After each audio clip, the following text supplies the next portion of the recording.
Hello everybody, this is Undead Viking, and I'm here today to teach you how to play the game of Creekos, the brand new trick-taking card game with a Greek mythology theme. I'm just going to show you the decks of cards really quickly here. The game comes with a deck that is the events deck, as you can see there, and also a deck of cards that are called associations here. I'm just going to show you some of the cards really quickly so you can see what they have. As you can see here, there are 4 different colors. They are green, red, blue, and gray. And the cards themselves have a name representing what the card represents. In this case, it's representing Augeas, and it also gives some flavor text in the bottom to tell you exactly who this gentleman is. But most importantly, it tells you what the value of the card is. On the top scale, it has a 4, middle scale of 5, and the bottom scale of 13. In comparison, let's take a look at the Hydra here. And the Hydra has a 9, a 12, and an 8. Now that might be a little bit confusing right at this moment due to the fact that you're wondering how these cards are going to interact when the time comes to play. But when I get to the gameplay and show you how you choose the different levels and which level is used, and also which color is going to be used as for trump during the trick taking, it'll all make sense at that point. I am going to also point out that some of the cards will have these symbols on the top that are thunderbolts. As you can see here, they have these different symbols, and these symbols will come into play if these cards are played as an active card. What that means is that the card, there will be an active color during the round, and as long as the card is played and the color is an active color, then you'll get to actually, in fact, use the special abilities that are located up on the top. In this particular symbol here, with the line of dots with the line through it, means that event cards will not take effect. This symbol here means that the card that has been played can be played as any color of that person's choice. This card with the 4 different colors in a circle and a line means that all trump cards are invalid during this particular round.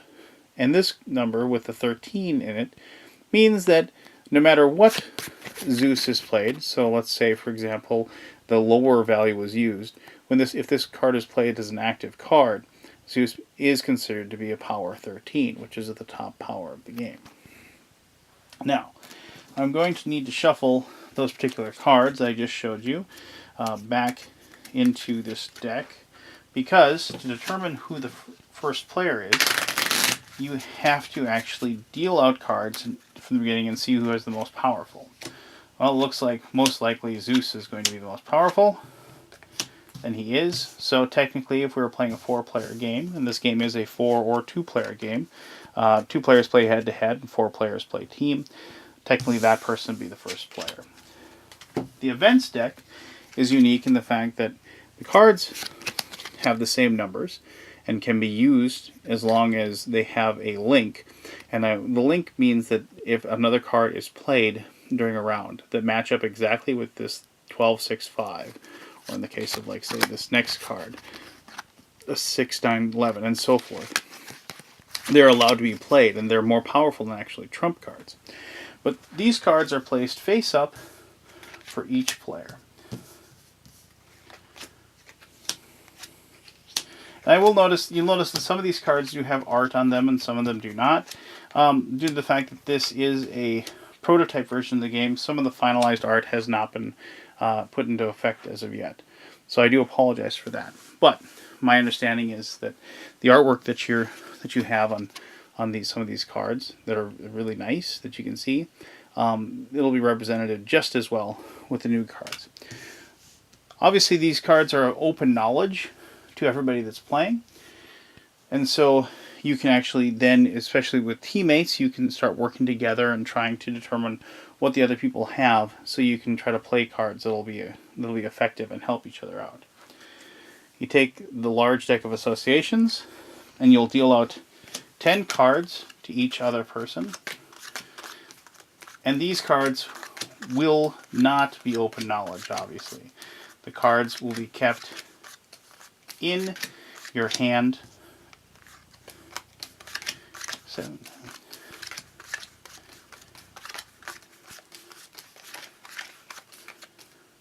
like so.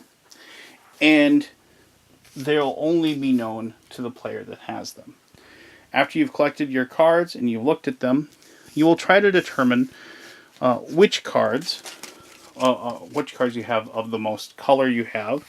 So you'll situate the cards, obviously. And you'll also take time to look and see where the numbers are lining up to be the most powerful for you. So in this case, this player got a lot of green cards. So they're probably going to want green to be trump this turn. And if they look at their cards, they might try to line up and see where the highest numbers are located. This is more of a difficult one, but middle looks pretty good because you have that 11, 9, 13 over there, a 10, and even the trump cards are pretty high as far as the middle goes. So this player is going to be hoping for both middle and green. But let's go ahead and get the game board in the middle of the middle of the table, and then we can show you exactly how the auction goes to determine what row of those numbers we'll be using, and also the color. Alright, here we have the game board and also the cards that each player has set up and ready to go. These are as I said, the event cards that they have in front of them, and also each person's hand of cards that was dealt as well.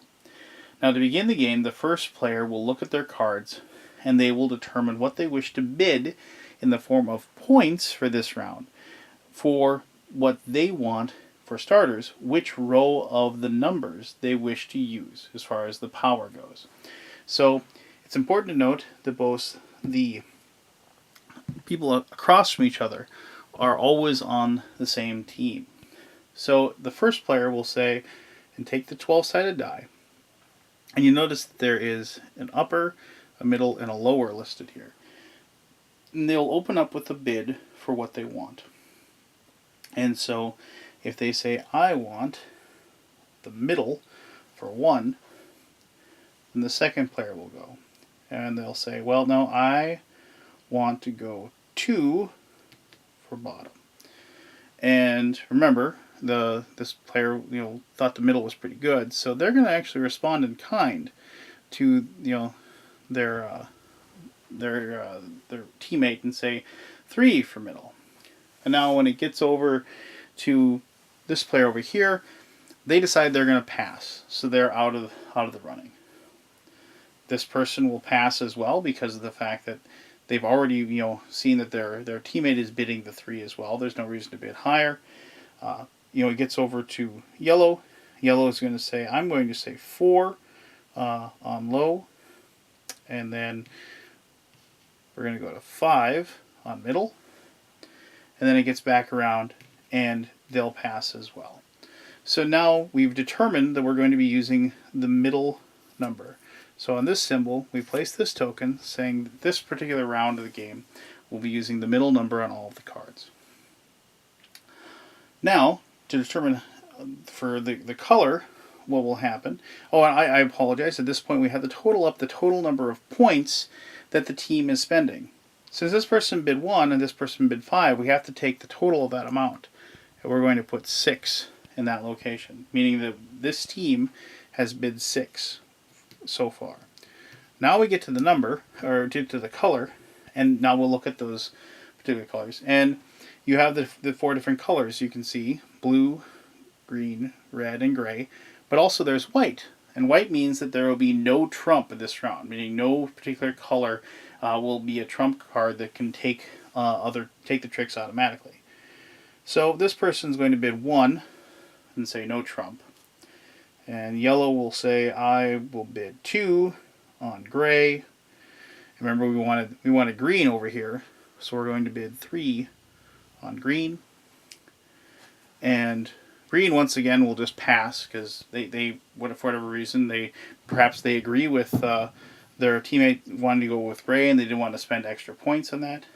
Blue passes and says, that's fine, I'm done. And then we go 4 on gray. And at this point, he could go to 5, but then he's going to probably end up going up to 11. He's giving up 11 points this round if he tries to get green as trump. So this turn we're going to pass, and then yellow will get to pick 4 points on there, and they've chosen gray as their trump, and they'll put gray on that, and you put that token there to show that this round gray will be trump. Now you look and determine what the difference is in this points. This team bid 6, this team bid 4, meaning that this team will be giving up 2 points this round. And so you assign them these 2 cubes to show that they have 2 points. You give them to that player, meaning that after all is said and done, after all the cards are played during the actual trick-taking round, they'll have to make up for those 2 points that they're giving up. All right, now let's go ahead and I will get the game board out of the way, and we'll show how the actual trick-taking occurs.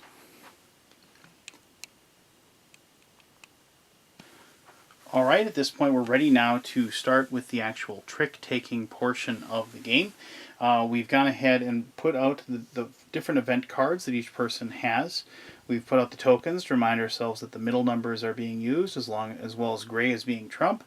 And we've also put out the fact that this team with these 2 cubes is giving up 2 points. Remember, the event cards can be used as long as the numbers that are located on there match up with a card that is played during that round. As with lots of trick-taking games, I'm sure you're well familiar, the highest value is the number that takes the trick as long as the card is active. So basically when the first color is placed, that is the active color, and you need to match that for your card value to matter. If you don't have a color of the card that is played, you may then play another card, including an event card, as a dud, just to discard the card so you can keep the other cards in your hand that may be useful later. Or you can play a trump card, in this case a gray card, which will then take the hand, because regardless of the color, regardless of what was played prior to that, because the trump is more powerful. Finally, if you are able to match up one of your event cards in a Creekos link, meaning those numbers are the same, that card is more powerful than even any of the trump cards that were played that round. So the person that gave up the most points, in this case this player and this team, is the first one to go. And so we'll just go ahead and remember it's the middle number. So they're going to open up with this Artemis card with the value of 11. And they'll place that down. And so the next player goes through their cards and can't beat it, so they just want to play something that's weak. They're going to play that, put that down there. The next player, the teammate, might have a better card, and as a matter of fact, they probably do. But there's no sense in playing anything that's really powerful right now. So they'll go ahead and play that 7 there, so it isn't powerful. And now, what we have here is this card has Zeus. And this is the player there. Remember, it has a 4 in the middle, but remember the Thunderbolt immediately makes that into a 13. So he plays this card down, declares that card to be a 13, and is able to take the trick. Not the greatest opening moment for the team that is already down 2 points. Since this player just took the trick, they'll go next. They look through their cards, find a good middle number here with this 12. They'll place that in front of them. The next player will look through theirs, and maybe they don't have a lot of choices. They don't want to give up anything really good, so they'll go ahead and give up this 4.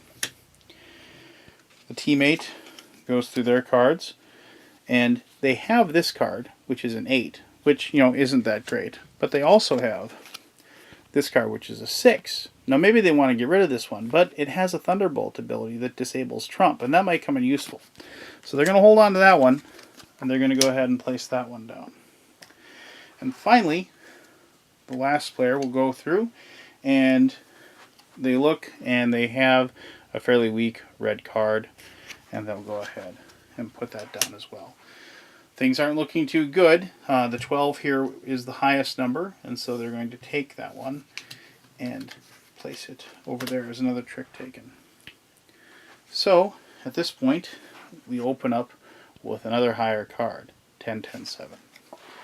However, that player wasn't paying attention, because you'll notice here, this particular card, 10, 10, 7, is a Creekos link. And they can place that card, and now they have a powerful card that they're going to be taking that hand. Now, you have a situation where this is maybe his only red card left, and he has to play the Nemean line, unfortunately. And they'll place that one in there. And we'll go ahead and we'll play this one with a 9.